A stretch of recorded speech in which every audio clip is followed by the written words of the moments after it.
Hi అండి, good morning. Welcome back to మీ తెనాలమ్మాయి చేతి వంట. ఇప్పుడు నేను మీకు కట్టి పొంగల్ చేసి చూపిస్తాను. ముందుగా కట్టి పొంగల్కి కావలసిన పదార్థములు ఇదిగోండి. 1 కప్పు బియ్యం, మామూలు బియ్యమేనండి, అన్నం వండుకునే బియ్యమేను, అంటే బాసుమతి బియ్యం కాదు. 1 కప్పు పెసరపప్పు, జీడిపప్పు, కరివేపాకు, అల్లము, పచ్చిమిర్చి. కొంతమంది వేసుకుంటారండి, కొంతమంది వేసుకోరు, కానీ నేను మాత్రం వేసుకుంటాను. అది మీ చాయిస్. అల్లం పచ్చిమిరపకాయ వేసుకుంటే వేసుకోండి, లేకపోతే లేదు. జీలకర్ర, మిరియాలు, ఇంగువ, నెయ్యి, మిరియాల పొడి, అంటే నేను పెప్పర్ వేస్తాను, పెప్పర్ పౌడర్ 2 వేస్తానండి, సాల్ట్. ఇప్పుడు ముందుగా నేను పెనం పెట్టి బియ్యము పెసరపప్పు వేయించుకుంటాను. ఇప్పుడు పాన్ వేడెక్కింది కదండి, పెసరపప్పు పోసేస్తున్నా.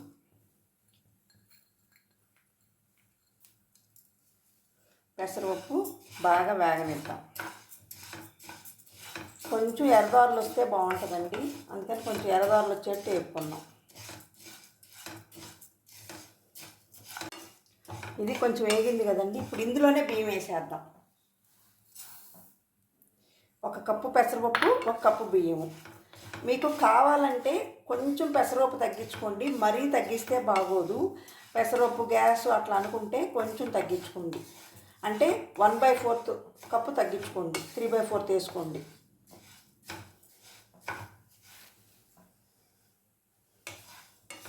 ఈ 2 కొంచెం వేడైతే చాలండి, ఎందుకంటే పెసరపప్పు బాగా ఏం చేశాం కదా, బియ్యం కొంచెం వేడైతే చాలు. ఇప్పుడు ఇది దించి పక్కన పెట్టేద్దాం.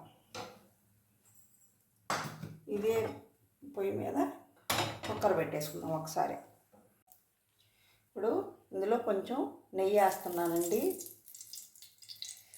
ఫస్ట్ ఒక 2 స్పూన్లు నెయ్యి వేయించాలి, ఎందుకంటే తర్వాత మళ్ళీ వేయాలి మనం. అంతా రెడీ అయిపోయిన తర్వాత మనం నెయ్యి వేసుకుంటాము, అందుకని ఇప్పుడు కొంచెం వేసానండి. ఇందులో ఫస్ట్ మిరియాలతో పాటు జీడిపప్పు,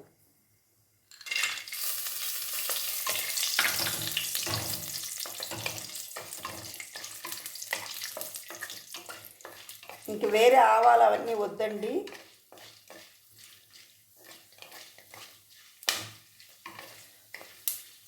ఇప్పుడు ఇందులో జీలకర్ర.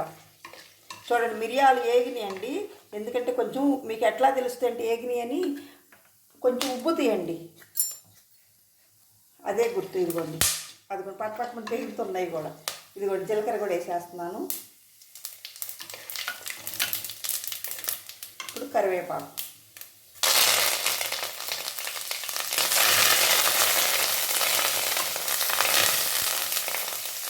కొంచెం ఇంగువ, కొంచెం ఇంగువ ఎక్కువే పట్టుద్దండి, మరీ కొంచెమేం కాదు, బాగానే పట్టుద్ది. ఇప్పుడు ఇందులో మనం కడిగి పెట్టుకున్న పెసరపప్పు కూడా వేసేద్దాము. ఉప్పు, వాటర్. మీరు 2 కప్పులు కదండి పెసరపప్పు, బియ్యం 2 కలిపి 2 కప్పులు తీసుకున్నారు కదా, 2 కప్పులకి 6 కప్పులు నీళ్లు పోయండి. ఇదిగోండి, మీకు తెల్లగా వద్దనుకుంటే కొంచెం పసుపు వేసుకోండి. నేను ఈ అల్లం పచ్చిమిరపకాయ వేయడం మర్చిపోయాను, ఇప్పుడు కొంచెం నెయ్యిలో వేయించి వేస్తాను.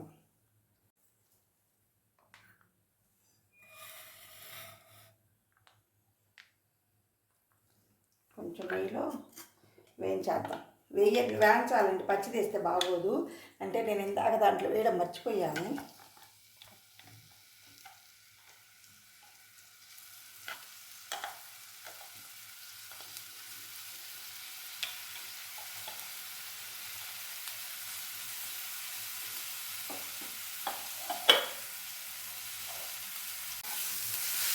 ఇందాక మీరు కరివేపాకు వేయమని చెప్పాను చూడండి, అప్పుడు లాస్ట్లో ఇది వేసి వేయించి అప్పుడు బియ్యం పోయాలండి. నేను మర్చిపోయాను కాబట్టి విడిగా వేయించుకుంటున్నాను. మీరు ఇలా చేయొద్దు, మీరు డైరెక్ట్గా వేయించేసుకోండి. బియ్యం వేసే ముందు ఈ పచ్చిమిరపకాయలు వేసి వేయించి అప్పుడు బియ్యం వేసేసుకోండి. నేను ఇందాక మర్చిపోయాను కాబట్టి ఇప్పుడు విడిగా వేయించుకున్నా. ఇదేమి ఎర్రగా ఏగక్కర్లేదండి, కొంచెం ఎచ్చాపచ్చిగా ఎగితే చాలు.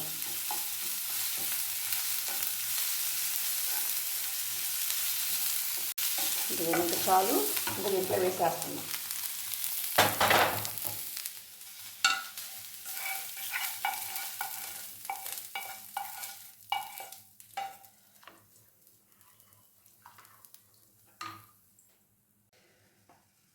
పెప్పర్ పొడి మాత్రం ఇప్పుడు వేయక్కర్లేదండి, మనం లాస్ట్లో ఉడికిన తర్వాత అప్పుడు వేసుకుందాం పెప్పర్ పొడి. ఇంక ఇప్పుడు కుక్కర్ పెట్టేద్దాం.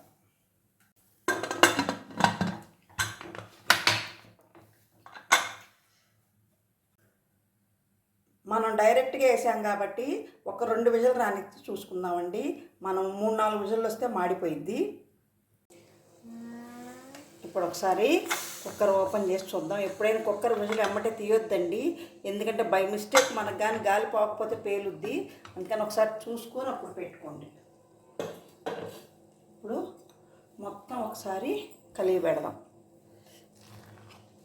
చూడండి ఇట్లా నెమ్ముగా ఉంది కదా, ఇదంతా పీల్చేసుద్దండి. ఇంకొంచెం తడున్నా పర్వాలేదు, ఇంకొంచెం నీరున్నా పర్వాలేదు, ఎందుకంటే ఈ నీరంతా పీల్చేసుద్ది. ఒకసారి బాగా కలిపేసామనుకోండి కొంచెం మెత్తగా వస్తుందమ్మా. ఇప్పుడు మనం సాల్ట్ వేసుకోవాలి. ఈ వేడి దాంట్లోనే మనం పెప్పర్ వేసుకోవాలి. పెప్పర్ పౌడరు ఇందాక మనం వేపేటప్పుడు పెప్పర్ వేసుకున్నాం కదండి, ఇదిగోండి పెప్పర్ పౌడరు.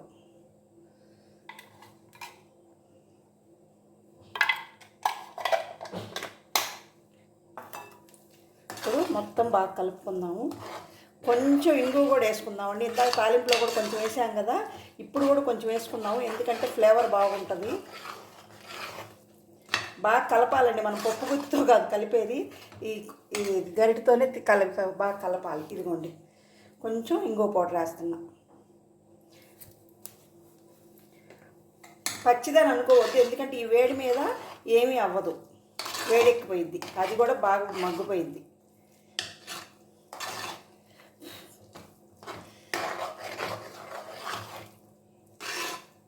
అన్నీ వేసేసాం కదా. కొంతమంది ఇట్లా తెల్లగా ఉండడం ఇష్టం, లేకపోతే పసుపు వేసుకుంటారు, అది మీ ఇష్టం అండి.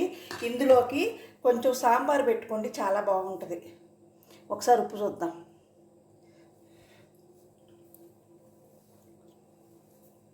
సరిపోయిందండి, ఎందుకంటే సాంబార్లో కూడా ఉప్పు ఉంటుంది కదా, సరిపోయింది. ఇప్పుడు సర్వింగ్ బౌల్లో తీసేసుకుందాం. ఇప్పుడు ఇందులో నెయ్యి వేసుకోవాలండి, మెయిన్ నెయ్యి. నెయ్యి అంత ఎక్కువ వేసుకుంటే అంత బాగుంటుంది టేస్ట్. ఇదిగోండి నెయ్యి మీరు బాగా వేసుకోండి. తాలింపులో కొంచెమే వేసుకోండి, అంతా ప్రిపేర్ అయిపోయిన తర్వాత నెయ్యి వేసుకోండి, అప్పుడు బాగుంటుంది.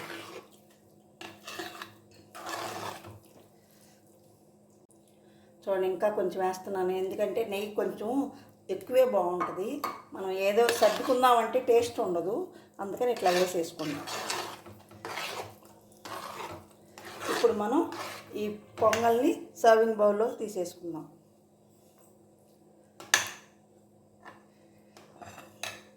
మీకు కనపడాలి కదండి.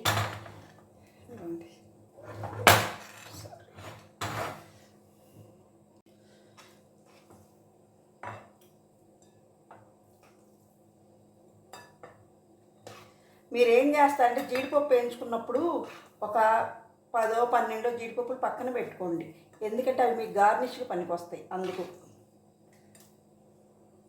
నేను పసుపు వేయలేదు కాబట్టి తెల్లగా ఉందండి, పసుపు కావాలంటే వేసుకోండి.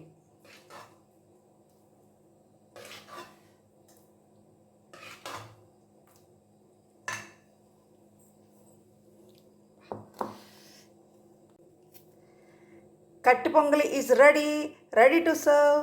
Thank you. Please subscribe, like, share my channel.